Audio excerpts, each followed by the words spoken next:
अच्छा, हमने स्टार्ट की थी अपनी ग्लाइकोजेनेसिस और ग्लाइकोजिनोलाइसिस की रेगुलेशन। ठीक है, रेगुलेशन हमने पॉइंटर थोड़ा मोटा कर लेते हैं हम।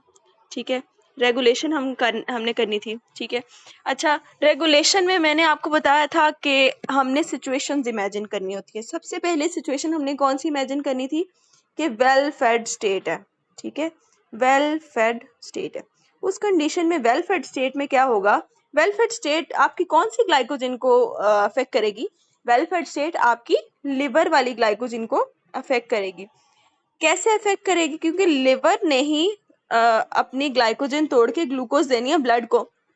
ठीक है, वेल फेड स्टेट में होगा तो बॉडी के अंदर बहुत सारी ग्लूकोज ऑलरेडी आ गई है, तो अब लिवर ने उसके रिस्पॉन्स में क्या करना है, ग्लूकोज को ग्लाइकोजन को सिंथेसाइज करना है।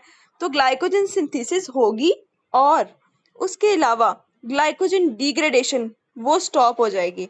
इस कंडीशन में जब बॉडी वेल फेड स्टेट में है, ठीक है, ये हमने जिक्र किया था वेल फेड कंडीशन के अंदर कि हमारा वेल फेड स्टेट में लिवर कैसे रिस्पॉन्ड करेगा। लिवर ने ग्लाइकोजन सिंथेज होगा ना, उसको एक्टिव करा देना है और डिग्रेडेशन को इनहिबिट करा देना है। ठीक है, ये बात हो गई।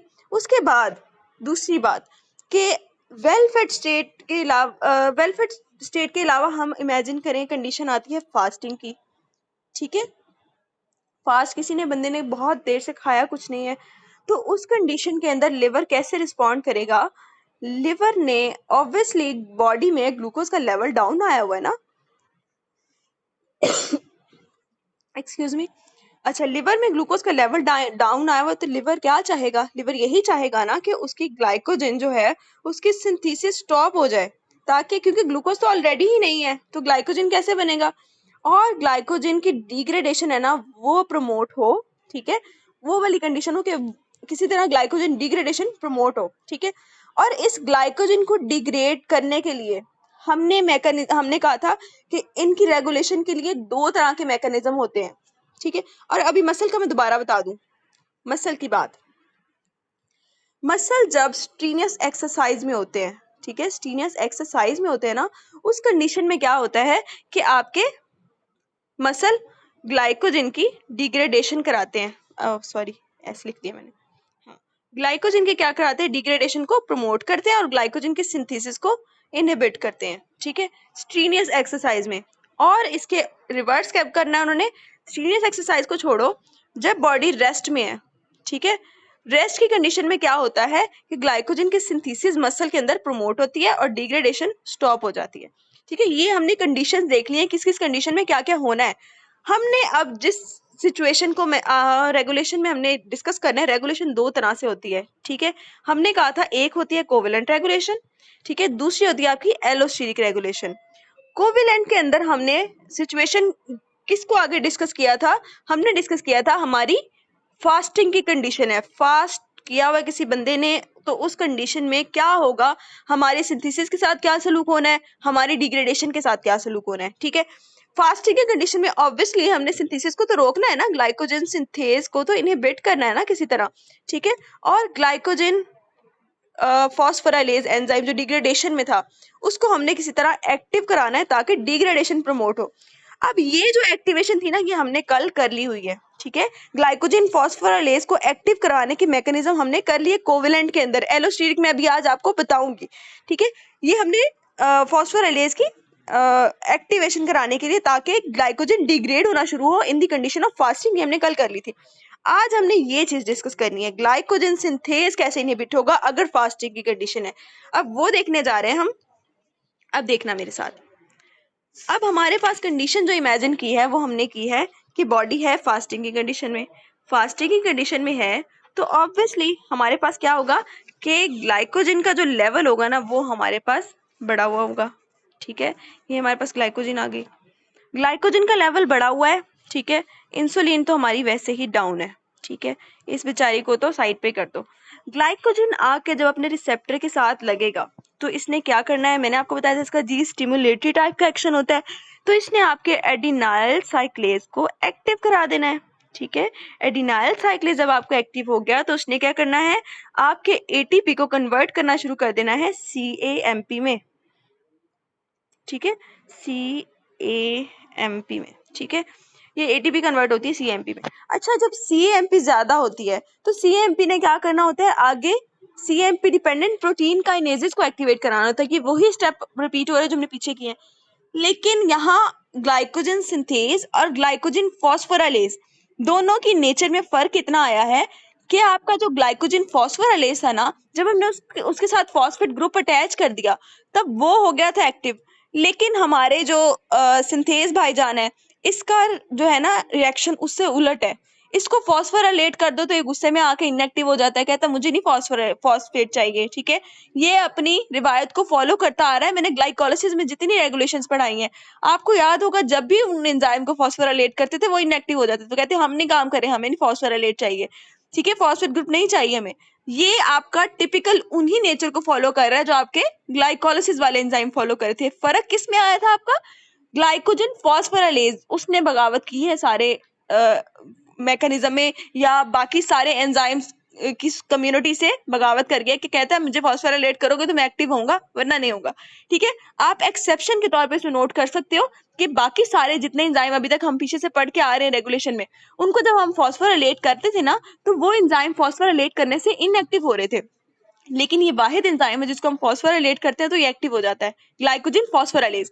आपका ये वही रिवायती एंजाइम है जो पिछले ग्लाइकोलाइसिस वाले फॉलो करते आ रहे थे।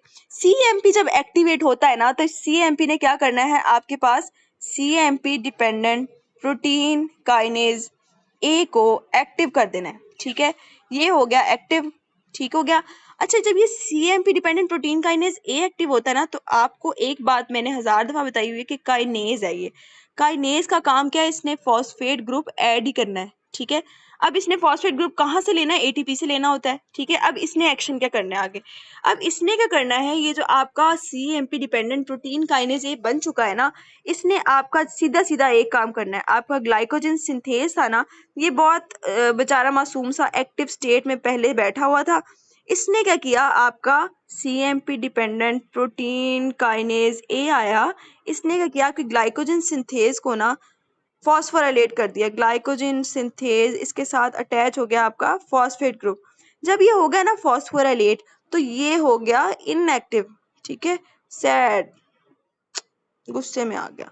ठीक है, ये पहले था हैप्पी, अब हो गया सैड।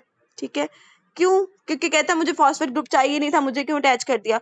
ठीक है, इसको अपनी नॉर्मल फॉर्म में कन्वर्ट करने के लिए फिर वही एंजाइम आता है, इसको दोबारा एक्टिव करवाने के लिए। वो इंसुलिन से जो सेंसिटिव था ना, जो इंसुलिन के लिए काम करता था, PPI enzyme, protein phosphatase enzyme. ठीक है, फॉस्फेटेज का काम क्या होता है, फॉस्फेटेज का काम आप लोगों को पता है कि फॉस्फेटेज ने इस फॉस्फेट को तोड़ के, ये जो फॉस्फेट अटैच हुआ है ना, इसको तोड़ के बाहर निकाल देना था, कहता है निकल जाओ यहाँ से।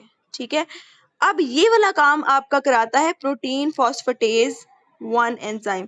ठीक है, जब हमने सिंथेसिस को एक्टिव कराना है ना तो उस कंडीशन में हमारे पास ये प्रोटीन फॉस्फेटेज एक्टिव होना चाहिए। ठीक है, और अगर ये प्रोटीन फॉस्फेटेज एक्टिव होना तो उस कंडीशन में ग्लाइकोजन सिंथेसिस होना शुरू हो जाती है, क्योंकि इसने फॉस्फेट ग्रुप को निकाल के ना एक्टिव फॉर्म में दोबारा कन्वर्ट कर देना है सिंथेसिस को। ठीक है, अब अगर फास्टिंग की कंडीशन में है, ये कल वाली बात में दोबारा रिपीट करने लगी प्रोटीन फॉस्फेटेज 1 की। ठीक है, ये बात गौर से सुनना, कल भी कुछ बच्चों को इसमें कंफ्यूजन हुई थी, प्रोटीन फॉस्फेटेज की बात है ये। ठीक है, आपका प्रोटीन फॉस्फेटेज जो आता है ना, प्रोटीन PP1, ये आपका तीन जगह मैंने आपको बताई थी इसकी कहाँ कहाँ ये एक्ट कर रहा है। पीछे जब हमने ग्लाइकोजन फॉस्फोराइलेज वो उसको जब हमने एक्टिव किया था ना, उसकी इनएक्टिवेशन में इसका रोल था, उसको इनएक्टिव करा रहा था, ये उसका फॉस्फेट ग्रुप रिमूव करवा के ना उसको इनएक्टिव करा रहा था। अब देखो, ग्लाइकोजन फॉस्फोराइलेज को ये वाला एंजाइम क्या कराता था, सैड, इनएक्टिव करा रहा था, और ग्लाइकोजन सिंथेज को ये वाला एंजाइम क्या करा रहा था, एक्टिव। ठीक है, अब होता क्या है, नॉर्मली जब हमने फास्टिंग की कंडीशन करनी है, फास्टिंग की कंडीशन में ग्लाइकोजन का लेवल राइज किया है ना, अब जब ग्लाइकोजन का लेवल राइज किया ना तो उस कंडीशन में ये देखो, ग्लाइकोजन का जब लेवल राइज हुआ है तो CAMP बढ़ा हुआ है ना, जब CAMP बढ़ता है ना तो CAMP आपके काइनेजेस को एक्टिवेट करने के साथ साथ एक इनहिबिटर आया है। ठीक है, ये बड़ा गुस्से वाला है। ठीक है, ये देखो हॉर्नी किस्म का ये। ठीक है, ये इनहिबिटर किसका है, इसका इनहिबिटर है। CAMP क्या करता है, इस इनहिबिटर को भी एक्टिवेट करा देता है। कहता है जाके ना पीपीआई को रोको, मेरे डिग्रेडेशन वाले एंजाइम को इनहिबिट नहीं करना, उसको इनएक्टिव फॉर्म में कन्वर्ट नहीं करना, ठीक है। ये उसको बचाने की कोशिश करता है डिग्रेडेशन वाले एंजाइम की इनएक्टिवेशन से, ठीक है। अब ये जो ये इनहिबिटर है आपके पीपीआई का, ठीक है, इसने जाना है आपकी पीपीआई को कर देना इनहिबिट। अब एक बात याद रख लो, जब ग्लूकागॉन का लेवल हाई है तो आपका पीपीआई जो है ना उसका इनहिबिटर भी साथ एक्टिवेट होगा और पीपीआई काम ही नहीं कर सकेगा। और जब ये पीपीआई काम नहीं कर रहा तो किसको फायदा हो रहा है? ग्लाइकोजिन फॉस्फोराइलेज को फायदा हो रहा है ना, क्योंकि ये इसको इनएक्टिव कर रहा था। अब ये एंजाइम बड़ा खुश है कि हमारा ये जो प्रोटीन फॉस्फेटेज जो है ना ये इनहिबिट हो गया है, अब ये मेरा कुछ नहीं बिगाड़ सकता, मैं एक्टिव रहूंगा, ठीक है। लेकिन आपका ग्लाइकोजन सिंथेज जिसको ये एक्टिव कर रहा था वो वाला एंजाइम हो गया है सैड, ठीक है, क्योंकि वो इसकी वजह से काम कर रहा था अपना, ठीक है, वो ये ग्लाइकोजन सिंथेज को एक्टिव करा रहा था ना। तो अब ये अगर ये काम ही नहीं करेगा, ये इनहिबिट हो जाएगा ग्लाइकोजन के ज्यादा होने से, तो ग्लाइकोजन सिंथेसिस तो इनहिबिट हो जाएगी ना। ग्लाइकोजन तो अपनी इनएक्टिव फॉर्म में ही रहेगा, वो तो अपनी एक्टिव फॉर्म में कन्वर्ट ही नहीं हो सकेगा जब आपका प्रोटीन फॉस्फेटेज ही नहीं काम कर रहा, ठीक है। ये वाली टोटल सिचुएशन है जो हमने इमेजिन करनी है, ठीक हो गया। ये प्रोटीन फॉस्फेटेज वाली बात भी हो गई। अच्छा, उसके बाद अब ये अगर ग्लाइकोजन सिंथेज की हमने बात कर ली, ग्लाइकोजन सिंथेज कन्वर्ट हुआ है हमारे ग्लूकागॉन के लेवल राइज होने की वजह से, ये ग्लाइकोजन सिंथेज हो गया है फॉस्फोराइलेट और हो गया है ये साहब जी इनएक्टिव, ठीक है। अब इनएक्टिव होने की वजह से क्या होता है, सिंथेसिस जो होती है ना वो रुक जाती है, ठीक है, इनहिबिट हो गई है, ठीक है।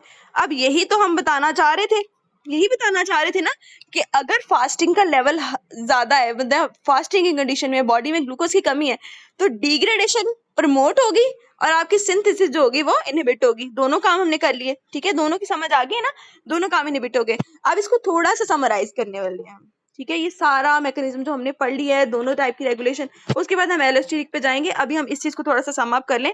होता क्या है कि आपका ये जो ग्लूकागॉन है, ठीक है, सॉरी, देखो ये ग्लूकागॉन है, ठीक है। अब होता क्या है, इस ग्लूकागॉन और आपका नेक्स्ट चीज जो होती है एपिनेफ्रीन वगैरह, लिवर में ना मैं आपको आगे बताऊंगी, ये एलोस्टेरिक रेगुलेशन में आपको बताऊंगी ये एपिनेफ्रीन का काम क्या होता है लिवर वगैरह में। अच्छा, अभी हम ग्लूकागॉन को इमेजिन करते हैं। ग्लूकागॉन जब हमारे पास ज्यादा हुआ है तो इसने क्या किया है, सीएमपी मीडिएटेड फॉस्फोराइलेशन करानी शुरू कर दी ना। सीएमपी बड़ा, सीएमपी डिपेंडेंट प्रोटीन काइनेज ए वो बड़ा, ठीक है। जब वो ज्यादा हुआ उसकी वजह से 3 तरह के एक्शन हुए। सबसे पहले आपका ग्लाइकोजन सिंथेज हो गया है इनएक्टिव, ठीक है, इनएक्टिव हो गया है, देखो बेचारा उदास बैठा हुआ है, ठीक है।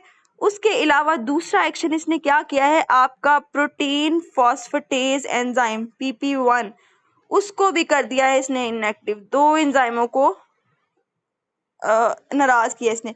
इसको प्रोटीन फॉस्फेटेज 1 जो है ना ये इनएक्टिव होता है, और इसका जो इनहिबिटर है ना PP1 इनहिबिटर, PP1 इनहिबिटर जो है ना, आई इनहिबिटर इसका, वो हो गया है एक्टिव, ठीक है। वो मैंने बताया था ना शार्प से बालों वाला गंदा सा, इसने इसको इनहिबिट किया है आके, ठीक है। ये अब 2 बातें हो गई, ठीक है। तीसरी बात समराइज करें हम इसको, है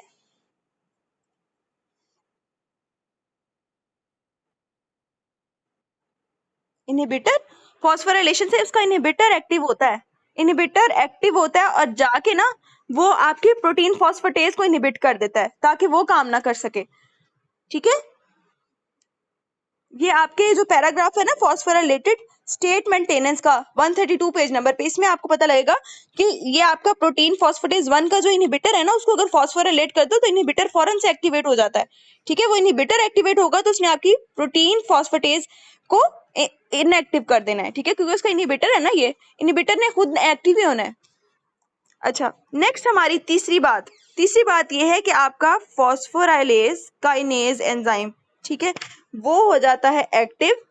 वो हमने उसमें पढ़ा है पीछे जब हमने रेगुलेशन पढ़ी है ना आपके ग्लाइकोजन फॉस्फोराइलेज की, उसका काइनेज एक्टिव होता है। अब वो काइनेज एक्टिव हो के क्या करता है, आपका ग्लाइकोजन फॉस्फोराइलेज एंजाइम जो था, ठीक है, उसको भी एक्टिव कर देता है। अब वो एक्टिव होता है तो इसने ग्लाइकोजन फॉस्फोराइलेज ने डिग्रेडेशन को इंक्रीज कराना है, सिंथेसिस इनहिबिट होगी जिसकी वजह से ग्लाइकोजेनेसिस कम हो जाती है। ठीक है, ये ओवरऑल एक ब्रीफ इसकी समराइजेशन हो गई। ठीक है, नेक्स्ट अब हम जा रहे हैं इसकी एलोस्टेरिक रेगुलेशन के ऊपर। ठीक हो गया।